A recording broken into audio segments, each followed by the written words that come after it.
The factory had been abandoned for decades, its rusted gates chained and padlocked.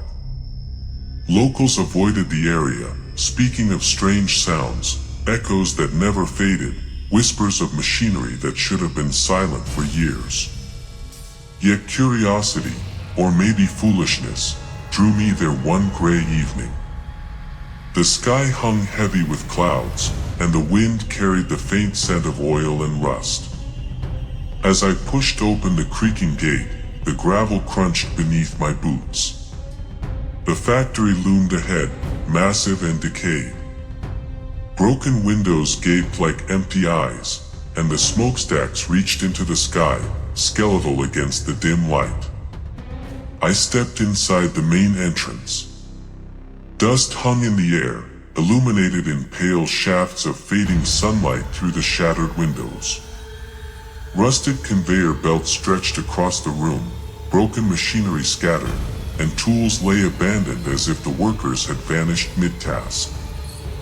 Then I heard it, a faint echo of metal clanging, distant yet impossibly close. My pulse quickened. No one was here. Machines had long stopped. Yet the sound persisted, repeating, bouncing off the steel beams and concrete walls. I froze, trying to locate its source. I moved deeper into the factory. Each step I took echoed unnaturally, the sound lingering far longer than it should. Another clang, louder this time, reverberated through the cavernous space. I realized then that the echoes weren't ordinary. They seemed aware, reacting to me, synchronized with my movements, almost taunting. Shadows stretched along the walls, twisting with every flicker of my flashlight. Rusted machines groaned as if awakening from decades of slumber.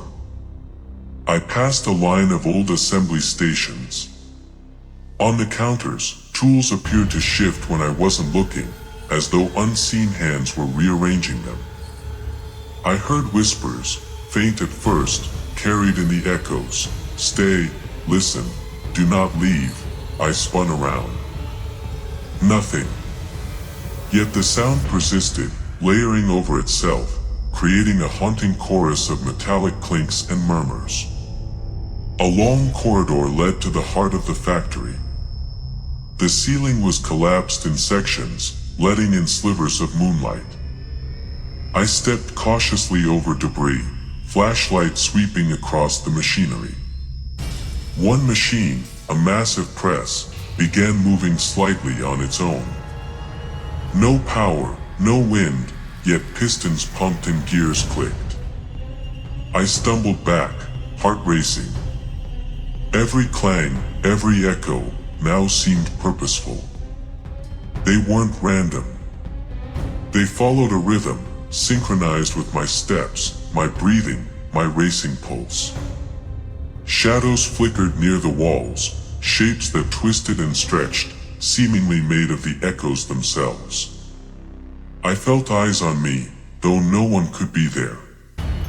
I reached the factory floor, a vast hall lined with conveyor belts and rusted machines. A faint mist hovered near the ground. As I moved, echoes repeated not just the sounds of my steps, but faint whispers of my own words, distorted, overlapping, forming sentences I couldn't understand. Do not leave, you belong, follow the rhythm. I froze. The echoes weren't just sounds, they were alive, sentient, feeding on movement, attention, fear. I tried to shout, but my voice was swallowed, replaced by the factory's own chorus. Every clang, every echo seemed to bounce back with intent, layering into a chaotic symphony of the abandoned, the haunted, the never-ending. A stairwell led to the upper level. I ascended, flashlight trembling. Above, shadows moved independently of light, crawling along the walls, pooling near rusted catwalks. Machinery groaned as if aware of my presence.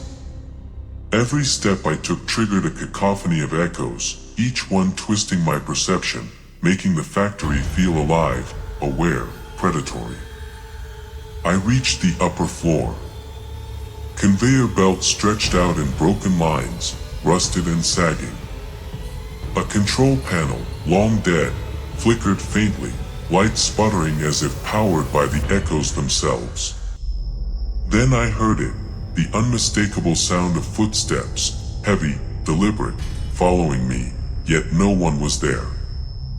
I spun, flashlight sweeping. Shadows twisted in corners. Machines groaned, pistons pumping, as if aware, as if preparing. I realized then, the factory didn't just echo sound. It trapped it, manipulated it, used it. The clangs, the whispers, the shifting shadows, they were all connected, all alive, part of a consciousness that had awakened in the silence. And now, it had noticed me. I took another cautious step forward, and the echoes responded immediately, louder, sharper, synchronizing with my heartbeat. A faint whisper carried through the mist. Stay, witness, join. My breath hitched. The factory was calling, claiming, ensnaring. Leaving wouldn't be easy.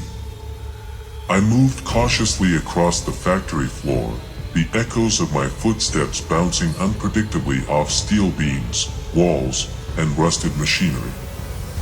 Each sound lingered longer than it should, overlapping with others, forming a chorus that seemed almost alive.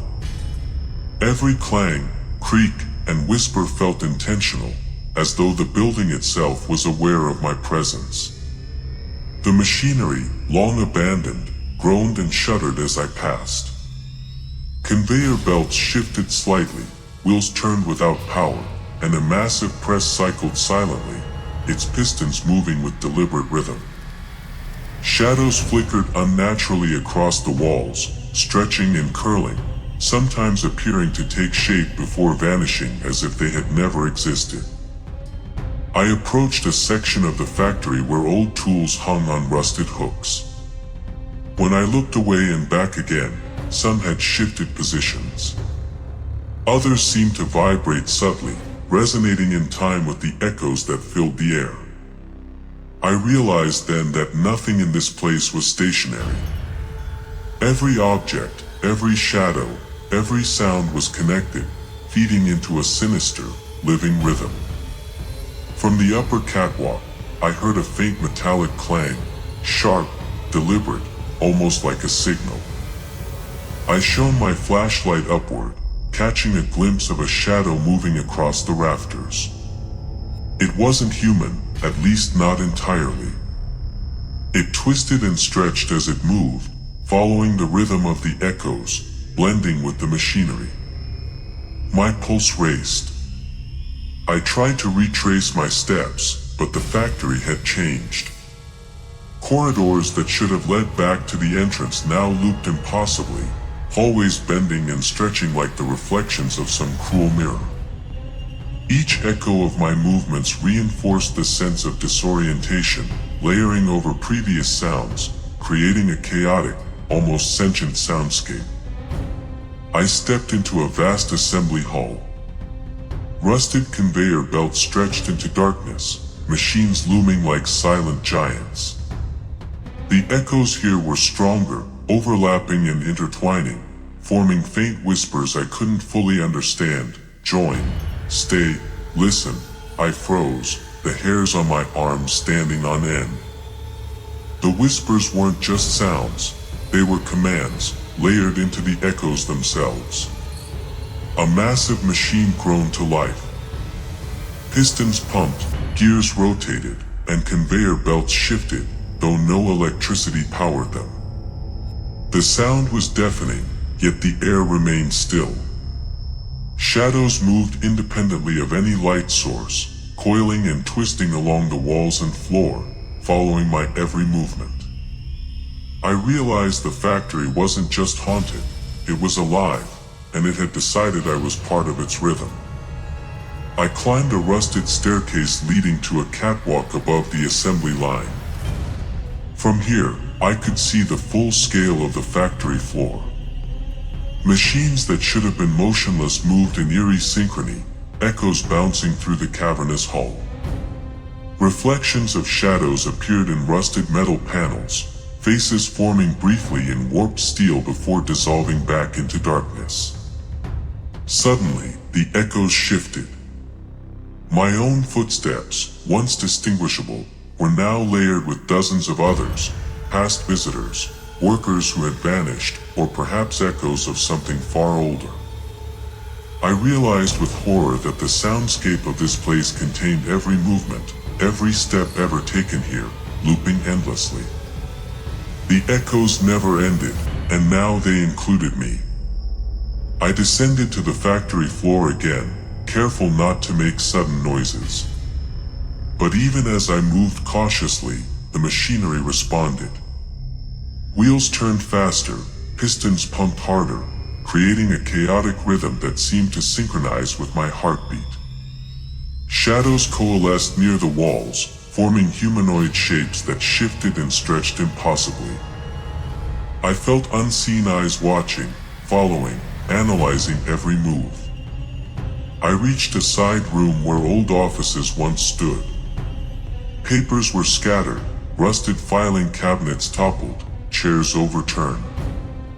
One corner contained a broken mirror, its surface tarnished and warped. As I approached, I noticed faint movements within it, shapes not present in the room itself. Faces flickered, pale and hollow, eyes staring directly at me. I jumped back, realizing the mirrors here reflected not only shadows but echoes of past presences. The echoes intensified. The walls seemed to vibrate with the weight of sound, every metallic clang, every whisper, every footstep forming a relentless symphony. It pressed on me, a living force, whispering in a language I almost understood, "Do not leave, become part of us, remain." The shadows in the room stretched toward me, coiling and twisting, as if ready to reach out from the echoes themselves. I understood then, the factory didn't just contain echoes. It controlled them. It fed on them. It extended its reach through sound and shadow, bending reality around its will. Anyone entering risked becoming part of the endless chorus, trapped in the rhythm forever, their movements and whispers looping eternally. With my heart hammering, I sprinted toward the main hall, desperate to escape. The echoes followed, layered and distorted, bouncing and overlapping, growing louder with each frantic step. Machinery groaned violently, shadows twisted along the walls, and the air itself seemed to pulse with the rhythm of the factory's malevolent life. Finally, I reached the massive front doors. The echoes pressed closer, coiling around me, whispering in a crescendo, "Stay, belong, join us." I threw the doors open, stepping out into the cool night air. The gravel crunched underfoot, and for a moment, the echoes seemed distant, muffled. But even as I ran down the road, the memory of the factory, the rhythm of the endless echoes, and the shadows that had almost touched me followed. I knew with chilling certainty that this place would wait for the next curious soul, ready to trap them in the symphony of its haunted machinery. The night outside the factory was still, almost deceptively calm, but I knew better. The echoes followed me in my mind, replaying every step, every clanging of rusted metal, every whisper. The factory had claimed a piece of me, and I could feel it, persistent, alive, waiting. I forced myself to keep moving down the dark road leading away from the gates. My boots crunched on gravel, yet even those steps echoed, echoing in my ears far longer than they should have. I glanced back once. The factory loomed against the horizon, silent and shadowed, but I could feel the pulsing presence of the machinery, waiting, patient. The realization hit me like ice. The echoes didn't end when you left. They followed, lingering in your mind, repeating, layering, whispering. Every sound I made, every movement I took, became part of the symphony, part of the endless loop. The factory had marked me, woven me into its rhythm, and now I was forever connected. A sudden noise, a metallic clang, rang sharply behind me. I whipped around, but the road was empty. Yet the sound persisted, echoing unnaturally long, layered with hundreds of others. I understood then that the factory didn't need to be near to reach me. Its echoes stretched far beyond its walls, carried in memory, in perception, into every reflective surface and hollow silence. My pulse raced. I ran faster, zigzagging through the trees lining the road. Shadows moved at the edges of my vision, familiar yet wrong, twisted by the echoes, formed of metal, darkness, and long-forgotten voices. Every whisper I heard seemed to sync with my heartbeat. Stay, belong, join us. I reached the town limits, lights flickering in the distance, but even the familiar glow couldn't calm me. The factory's rhythm was inside me now, pounding, persistent. I realized something worse. The echoes could distort reality. Sounds I thought I'd heard in the factory now appeared in the town. The distant grinding of machinery, metallic clangs from empty streets, whispers in abandoned alleys. I dared not stop. Every step I took was mirrored by echoes that weren't mine alone. Each breath I drew seemed to resonate with the haunted symphony. I stumbled onto a main road, seeking the comfort of normal life, normal sounds. But the factory had reached me. The rhythm of its echoes twisted with reality, and the shadows that had clung to every machine and corner of the building now followed me invisibly, waiting. As I reached my home, I slammed the door behind me, chest heaving, sweat dripping down my face. Silence filled the room. Or at least it should have. Then, faintly at first, the echoes began again. A soft metallic clang, a whisper, distant footsteps, the groan of an unseen machine, all layered, all persistent. I could see the memory of the factory everywhere now, in reflections, in the shadows of furniture, in the vibrating walls of my own home. I knew the truth. The factory didn't just haunt its building. It haunted anyone who entered. It captured their presence, their movements, their very essence, folding them into the endless rhythm of the echoes. I had escaped its physical grasp, but the symphony of its machinery, shadows, and whispers would never release me. I spent the night listening, counting every echo, every subtle sound. Each clang, each whisper reminded me that the factory was patient and eternal. It would wait for the next curious soul who dared to approach its rusted gates. And when they did, the echoes would rise, stretching endlessly, capturing the new presence into its haunting chorus. Even now, I can hear them. Softly at first, a metallic tapping, distant but deliberate, then layering into a cacophony. I can't escape it. I know the factory waits, ready to claim again. Its echoes never end, and neither does its hunger for anyone who dares to enter. If you ever find yourself near a forgotten factory, remember this warning: do not step inside. Listen from afar, but do not go further. The echoes are patient, eternal, and hungry for the next soul. One step, one sound, one fleeting curiosity, and you may find yourself trapped, woven into the symphony that never ends. If this story sent chills down your spine, like, share, and subscribe for more abandoned locations, haunted factories, and supernatural tales where echoes trap more than sound, shadows never rest, and some places never forget.